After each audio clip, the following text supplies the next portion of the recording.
a te tupua mai a te tawhito mai a te kāhui o ngā riki. Mai a tāwhiwhi ki ngā tua.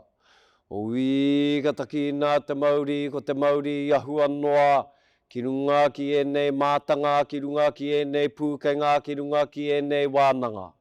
Ki runga hoki ki enei pia, ki runga ki enei tauira. O te wānanga o Aotearoa. Ko te Māori tēnei, ka whakapiki ko te Māori tēnei. Ka whakakake, ka puta rā, te kaupapa o te rā, ki te whai ao, ki te ao mārama. Tūturu e rangi, tūturu e papa. Ka whakamaua kia tīna, tīna hui e, taiki e. Ti hei Māori ora ki te whai ao, ki te ao mārama. Tuia te rangi e tūnei, tuia te papa e takotonei. Tuia te hononga o te ira tangata. Ki te ira wairua e ko tātou mate. Kua riro i ngā wiki, i ngā marama kātaha. Kua moe rātou i te moenga, te whakaarahia, e moe, e moe, e moe. Ko tātou rā tēnei, ko te hungora. Ko whaiti mai nei ki tēnei hui huinga a tātou i te rānei. Te iti, te rahi, te tī, te tā, nau mai, haere mai, nau mai, haere mai, nau mai, haere mai. Haere mai rā i runga i te karanga o te rā. E ko te karanga tēnei o te wānanga o Aotearoa. Kia koutou ki ngā whānau, kia koutou ki ngā tauira, kia koutou ngā tini kārangaranga maha, kei wainga nui a koutou. Haere mai ki tēnei rā, e whakawhiwhi ai koutou te hunga tauira ki ngā tohu. I whae ai e koutou i te tau ka mahue, i ngā tau ka mahue nei. Koe ke rā ki tēnei taumata, ki tēnei rā nui, anei te reo oha, te reo whakamihi o te wānanga o Aotearoa, e rere atu nei kia koutou. Tēnā koutou e ngā whānau, koutou i tautoko i ngā tauira, i tēnei hikoe ā rātou. Nā koutou rātou i whakatuara, nā koutou rātou i manaki, nā koutou rātou i tautoko. I roto i tēnei hikoetanga me mihi koutou kātika. Nō reira haere mai tātou katoa i tēnei rā, kia kotahi te whakanuitanga, tēnei kā mihi, tēnei kā mihi, tēnā koutou, tēnā koutou, tēnā tātou katoa.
Te kura tai aho nāu i tūwhera i tō tātou kaupapa, kia tō mai te korowai aroha ki runga i a tātou.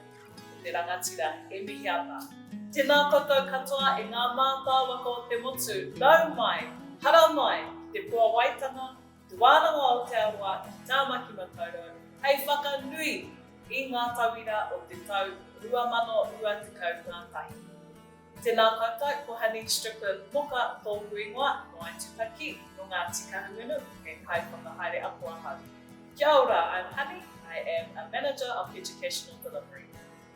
Ngā mihi nui kia koutou katoa, ko Sheryl Waru ahau, no Ngāti Mania Poto, me Ngāti Rere ahu. My name is Sheryl Waru and I'm from Ngāti Mania Poto, me Ngāti Rere ahu. I am a kaiako here at Te Wānanga o te Aroa Whohe Puāwai, Adult Tertiary Teaching, Level 5, and we will be your hosts for the ceremony.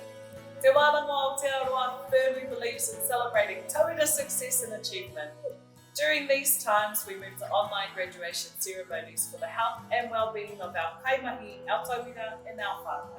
We celebrate the success of tauira that are graduating with their tohu for He Puāwai Certificate in Adult Tertiary Teaching, Level 5.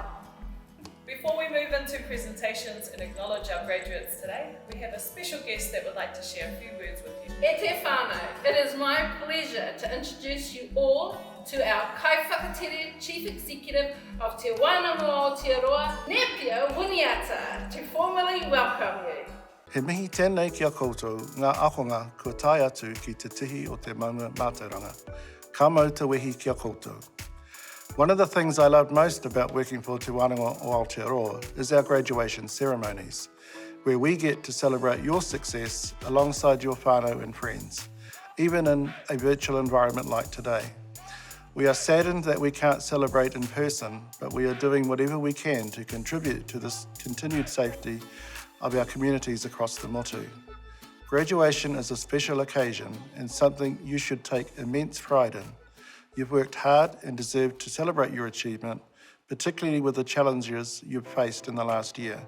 Graduation is also a time to reflect on the work that you have done, acknowledge those who have helped and supported you along the way, and to consider how you will use your skills to build a better future for you, your whānau, and your communities.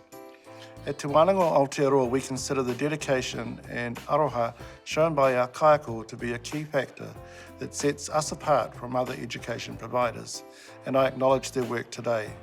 Your success is their success. Ka nui te mihi ki tēnā ki tēnā o koutou. We also believe in our vision of whānau transformation through education, and today you make that vision a reality. Our tauira are at the centre of everything we do, and even though for some of you, your journey with us ends today, you will always be part of Te Wānanga o Aotearoa whānau. Your success today will create opportunities for more learning, and I encourage you to embrace those with open arms. We have loved having you study with us and encourage you to consider other learning opportunities that we provide, either for yourself or for others. Help spread the word. Again, I congratulate you on your success and acknowledge the faith you have shown in Te Wānanga o Aotearoa. Ka mutu no iho aku kōrero mo tēnei wā ki o koutou, tēnā koutou, kia ora mai tātou katoa.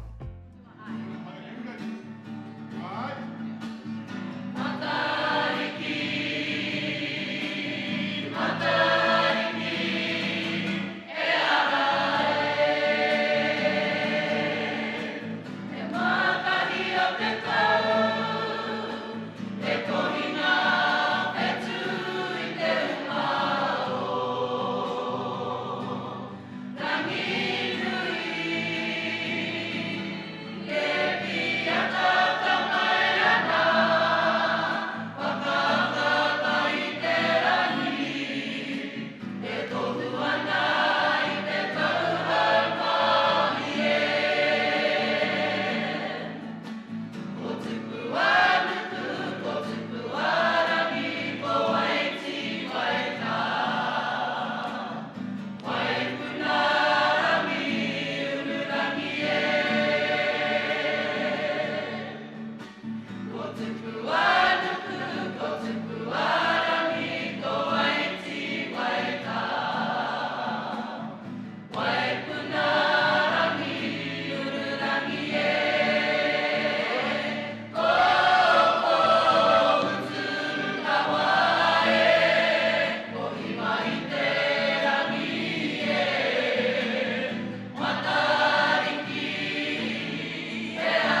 presentations, we'll cross over to Vanessa Eparaima, Chairperson of Council Te Mana Whakahaere, to read the oath for our graduating tauira.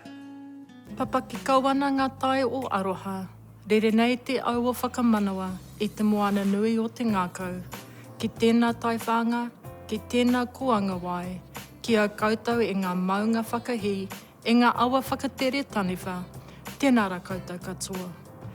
It is my absolute privilege to acknowledge and welcome you all to today's unique graduation ceremony and to offer my sincere congratulations to you and your whānau on your graduation from Te Wānanga o Aotearoa. As the chair of Te Mana Whakahaere, I take great pride in each and every one of you and the very real changes many of you have made in your lives. You are the embodiment of our vision of whānau transformation through education and our mission of tauira success. This last year has been challenging for us all, but your success today reflects the resilience you have shown in overcoming obstacles and puts you in good stead to face future challenges and to realise future opportunities. Ka nui te mihi ki a koutou.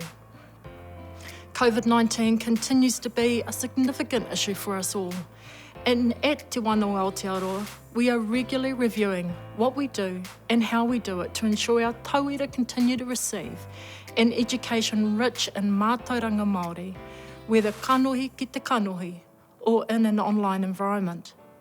Today is about you and acknowledging the confidence that you have in yourself and in your ability to design your own future with us in support. We at Te Wānanga o Aotearoa feel very privileged to be a part of your journey and to provide you with the skills and experience through education to move forward with greater confidence in your lives.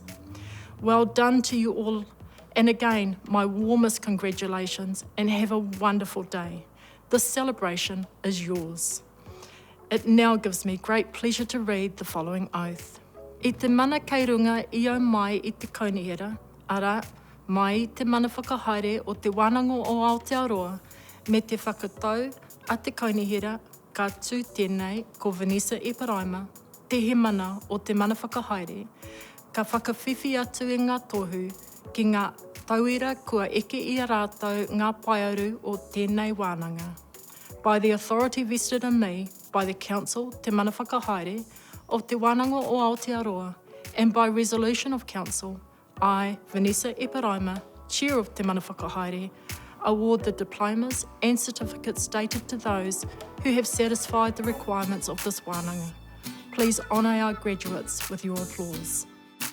Nā reira, e ngā kaiako, e ngā tauira o te Hiringa, e mihi ana. We will now present our graduating tauira for He Puāwai Certificate in Adult Tertiary Teaching Level 5.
honour our graduates.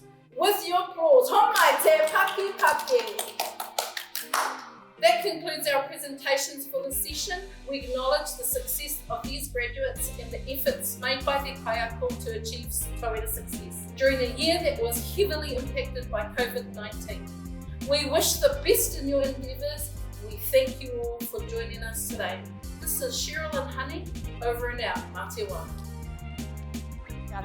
Kia tātou katoa, te atawhai o tō tātou ariki a ihu karaiti, me te aroha o te atua, me te whiwhinga tahitanga ki te wairua tapu, ake, āmene.